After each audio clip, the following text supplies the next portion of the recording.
மக்களே எல்லாரும் எப்படி இருக்கீங்க? நல்லா இருக்கீங்களா? இன்னைக்கு மீன் வாங்கியாச்சு. இன்னைக்கு வந்து மாமா தான் வாங்கிட்டு வந்தாங்க பார்த்துக்கோங்க. அதனால விலையெல்லாம் தெரியலை. என்னென்ன மீன்லாம் வாங்கிட்டு வந்திருக்காங்கன்னு பார்ப்போம். ஃபஸ்ட்டு வந்து கனவா மீன்.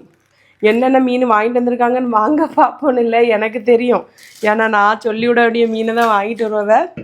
கனவாவும் ஒரு ஆளும் வாங்க சொன்னேன். அப்புறமா துண்டு மீன் இருந்தால் வாங்க சொன்னேன். துண்டு மீன் ரொம்ப விலை கொடுத்தல் போல் இருக்குது. மீன்கள் இப்போ கொஞ்சம் வரத்து குறவு. இங்கே கொஞ்சம் மழையும் காற்றுமா இருக்குது பார்த்தீங்களா? அதனால இன்றைக்கி 2 வகையான மீன் வாங்கியிருக்கோம். மீனோட விலை வந்து எனக்கு தெரியல மக்களே. நான் கொஞ்சம் படுத்து கிடந்தேனா, கொஞ்சம் உடல்நலம் சரியில்லாத காரணத்தால் தூங்கி கொண்டிருந்தேன். அதனால் விலை கேட்கல. அதுக்கப்புறம் பார்த்தீங்கன்னா கொஞ்சம் மூஞ்சி சோகமாக இருக்காண்டா. அம்மியாக்கா என்னாச்சுன்னு எவ்வளோ பேர் ப்ரேயர் பண்ணுறேன். அப்புறமா ப்ரைவேட்டாக நிறைய கமெண்ட் பண்ணியிருந்தீங்க. உங்களோட அன்புக்கும் ஆதரவுக்கும் ரொம்ப நன்றி. ரொம்ப சந்தோஷம் மக்களே. உண்மையிலே எனக்கு பெருமையாக இருக்குது. இவ்வளோ பேர் எனக்கு மூஞ்சி வாடினாலும் இவ்வளோ தூரம் உன்னிப்பாக நீங்கள் கவனிக்கிறீங்களே அப்படின்னு சொல்லிட்டு எனக்கு ரொம்ப சந்தோஷமாக இருக்குது.